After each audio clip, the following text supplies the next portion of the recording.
All is well mga katravel. Ito katatapos lang ng busy hours. At break time na naman. Second duty nga pala yan ng night duty namin. At dahil break time na, dito na naman kami sa transit magbe-break. Dito ko nahihintayin sila Roan at si Ate Mai. O nga pala mga katravel, si Arnel nalipat na ng ship at terminal. Kaya kami-kami na lang nila Ate Myla, Roan ang magkikita-kita.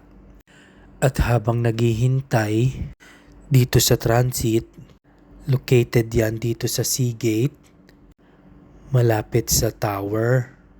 Sa baba lang nito mga katravel, CC Apron. At kailangan ko na rin umorder mga katravel para pagdating nila Ate Myla at Roan, naka-ready na yung pagkain.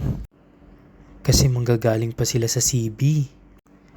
Si Roan kasi nag-cover up kaya nasa CB siya. Umorder na ako ng margarita pizza at pepperoni pizza. Ito yung pepperoni pizza mga katravel. At ang salad, umorder na rin ako. Mag-share na lang kaming tatlo dito. At yan mga katravel, habang hinihintay ko sila Ate Myla, nakaserve na yung pagkain. Papunta na raw sila. Naglalakad na sila, papunta na sila dito sa transit. In-order ko na siya maaga kasi para ma-serve agad. Kaya ito, nandirito na siya, napaaga yung pagkain. Kaya hinihintay ko na lang yung dalawa. Minessage ko na sila, sabi nila malapit na sila.